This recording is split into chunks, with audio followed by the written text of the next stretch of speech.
Hello എല്ലാവർക്കും നമ്മുടെ ചാനലിലേക്ക് സ്വാഗതം. ഇന്നത്തെ നമ്മുടെ റെസിപ്പി ഒരു സിമ്പിൾ മോര് കാച്ചിയതാണ്. തേങ്ങയോ കഷ്ണങ്ങളോ ഒന്നും ആവശ്യമില്ലാതെ നമുക്ക് പെട്ടെന്ന് തയ്യാറാക്കി എടുക്കാം. ആരെങ്കിലും നമ്മുടെ ചാനലിലേക്ക് ആദ്യമായിട്ട് വന്നിട്ടുണ്ടെങ്കിൽ ഒന്ന് സബ്സ്ക്രൈബ് ചെയ്ത് കാണാൻ മറക്കല്ലേ. നമുക്ക് വീഡിയോ നോക്കാം. അപ്പോൾ അതിന് വേണ്ടിയിട്ട് ഞാനിവിടെ 2 കപ്പ് തൈരാണ് എടുത്തിരിക്കുന്നത്. ഇത് നല്ല കട്ടത്തൈരായിരുന്നു. ഞാൻ മിക്സിയുടെ ജാറിൽ ജസ്റ്റ് ഒന്ന് വിപ്പ് ചെയ്തെടുത്തിട്ടുണ്ട്. അപ്പോൾ നിങ്ങൾ എടുക്കുമ്പോൾ അധികം പുളിയില്ലാത്ത കട്ടത്തൈര് എടുക്കുക. അതായിരിക്കും നമ്മുടെ മോര് കാച്ചിയതിന് കൂടുതൽ ടേസ്റ്റ്.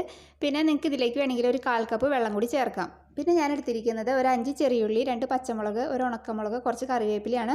നമുക്കിതൊന്ന് സ്ലൈസ് ചെയ്തെടുക്കണം. നിങ്ങൾക്ക് ഇത് വേണമെങ്കിൽ ചതച്ചിട്ടും ചേർക്കാം. പിന്നെ നിങ്ങൾക്ക് ഒരു കഷ്ണം ഇഞ്ചി വേണമെങ്കിൽ ചേർക്കാം. അതൊന്നും ചേർക്കുന്നില്ല. ഇനിയിപ്പോൾ നമുക്ക് മോര് കറിയാക്കാം. അതിന് വേണ്ടിയിട്ട് ഞാൻ സ്റ്റൗ ഓണാക്കി പാൻ വെച്ച് കൊടുത്തിട്ടുണ്ട്. അതൊന്ന് ചൂടായി വരുമ്പോഴത്തേക്കും അതിലേക്ക് 1 ടീസ്പൂൺ വെളിച്ചെണ്ണയാണ് ഞാൻ ചേർക്കുന്നത്. 1 ടീസ്പൂൺ മതി കേട്ടോ, കൂടുതലാവണ്ട.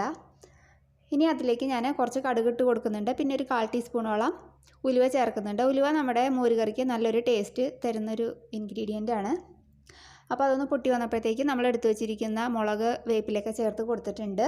ഇനിയിപ്പോൾ ഞാനിതിലേക്ക് കുറച്ച് ഉപ്പ് ചേർക്കുകയാണ്.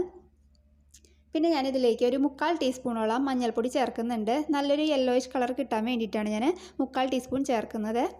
പിന്നെ ഞാൻ ഒരു 1/4 ടീസ്പൂൺ പോലും വേണ്ട, ഒരു 2 നുള്ള് നല്ല എരിവുള്ള മുളക് പൊടി ചേർത്ത് കൊടുക്കുന്നുണ്ട് കേട്ടോ. അത് ചേർത്തിട്ട് നന്നായിട്ടൊന്ന് ഇളക്കിയിട്ട് കൊടുക്കുക. നന്നായിട്ട് ഇതൊന്ന് മുരിഞ്ഞ് വരണം. അപ്പോൾ പൊടികൾ ചേർക്കുമ്പോഴേ നിങ്ങൾ സൂക്ഷിക്കുക, കരിഞ്ഞ് പോകരുത് കേട്ടോ. അപ്പോൾ അതവിടെ നന്നായി നമുക്ക് വഴന്ന് കിട്ടിയിട്ടുണ്ട്.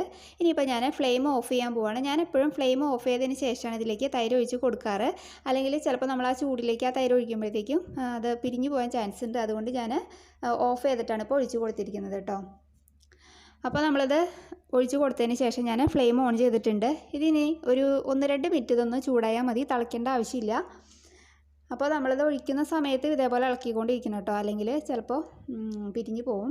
ഇനിയിപ്പോൾ ഞാൻ ഇതിലേക്ക് കുറച്ച് കറിവേപ്പില ചേർക്കുകയാണ്, നല്ലൊരു ഫ്ലേവർ കിട്ടാൻ വേണ്ടിയിട്ട്. എന്നിട്ട് നമുക്കതൊന്ന് ഇളക്കിയിട്ട് കൊടുക്കാം. അപ്പോൾ ഇതാ നമ്മുടെ സിമ്പിൾ മോര് കറി ഇവിടെ റെഡി ആയിട്ടുണ്ട്. നമുക്ക് ചോറിൻ്റെ കൂടെ കഴിക്കാൻ പറ്റിയ അടിപൊളി മോര് കറിയാണ്. ജോലിക്ക് പോകുന്നവർക്കായാലും അല്ലാത്തവർക്കായാലും പെട്ടെന്ന് ഒരു ഒഴിച്ചു കൂട്ടാൻ വേണമെന്നുണ്ടെങ്കിൽ ഇതേപോലെ തയ്യാറാക്കി എടുക്കാം. നമുക്ക് തേങ്ങ അരയ്ക്കാനോ കഷ്ണങ്ങൾ നുറുക്കാനോ ഒന്നും പോകണ്ട. അപ്പോൾ നിങ്ങൾ ഇതുവരെ ഇതൊന്ന് ട്രൈ ചെയ്ത് നോക്കിയിട്ടില്ല എന്നുണ്ടെങ്കിൽ ഇതെന്തായാലും ഒന്ന് ട്രൈ ചെയ്ത് നോക്കുക. ഇത് വെറുതെ ചോറിൻ്റെ കൂടെ കഴിക്കാനും നല്ലതാണ്. അല്ലെങ്കിൽ തോരനോ അല്ലെങ്കിൽ മെഴുക്കുവരട്ടിയൊക്കെ ഉണ്ടെങ്കിൽ അതും കൂട്ടി കഴിക്കാം. നോൺ വെജിറ്റേറിയൻസിനാണെങ്കിൽ മീൻ വറുത്തതൊക്കെ കൂട്ടി കഴിക്കാം. അപ്പോൾ അതൊക്കെ നിങ്ങളുടെ ഇഷ്ടം. അപ്പോൾ നിങ്ങൾ ഇത് തയ്യാറാക്കി നോക്കുക. നിങ്ങൾക്ക് എന്തായാലും ഇഷ്ടപ്പെടുന്നതാണ് ഞാൻ വിചാരിക്കുന്നത്. അപ്പോൾ നമുക്ക് അടുത്ത നല്ലൊരു വീഡിയോ ആയിട്ട് അടുത്ത ദിവസം കാണാം. അതുവരേക്കും താങ്ക് യു.